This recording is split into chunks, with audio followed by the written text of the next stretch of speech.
Let's talk about zombie movies.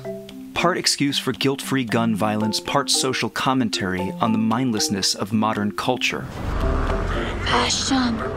Either way, most people would never consider the idea that zombies could exist in real life. Or could they? Perhaps one of the most perplexing beliefs in the Jewish faith is that of the resurrection of the dead.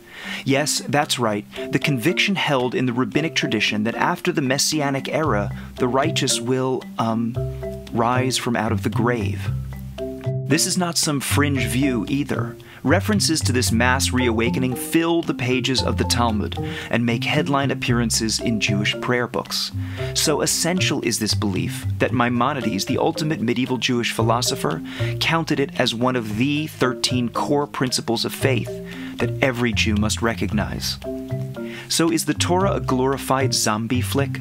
And if so, why is this bizarre belief at the forefront of Jewish doctrine? Here's the mensch sense take. There's a Western conception of heaven that involves winged angels, clouds, and a whole lot of white. While that may be a somewhat childish rendition, it reflects a more sophisticated belief. The afterlife is typically understood as a place for the eternal soul, one where we are free of our physical bodies, whose saggy flesh and baser instincts have no place in a world of perfection. But to Jewish sensitivities, there's something missing about this picture. What makes a person holy? Is it their non-physical selves, their beliefs and thoughts alone? Or is it also the body-driven deeds, kindnesses, and disciplined behaviors that we cultivate throughout our lifetime? The soul is perfect, immutable, and divine. It doesn't need improvement. So what is a soul doing trapped down here on earth? The answer is, the soul is here to help the body reveal its inner holiness by choosing moral behavior over lower instincts. You can think of the soul-body relationship as one of a mentor to a student. We all want to see how the all-wise Yoda can transform a headstrong Luke Skywalker into a Jedi. You must unlearn what you have learned.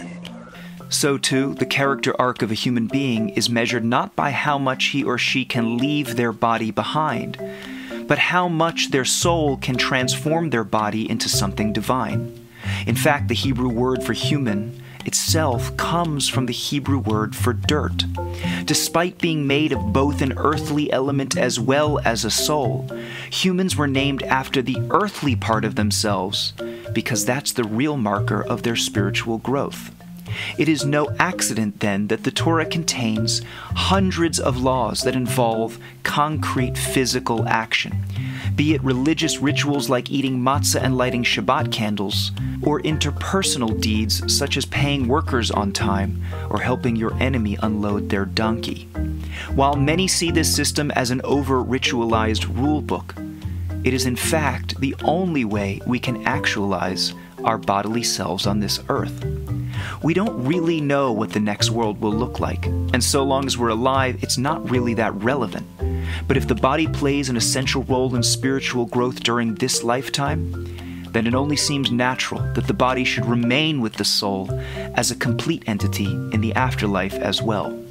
That can only mean one thing: a resurrection of the soul as well as the body. In a culture that sees the afterlife as a place where only the soul can enjoy an eternity of bliss, it only makes sense that we have a mythology of the zombie, essentially a body without a soul. But for the Jewish resurrection of the dead, instead of turning into hulking, brain-eating cannibals, we will finally see a reality where the body and soul can coexist with perfection. And that makes mensch sense.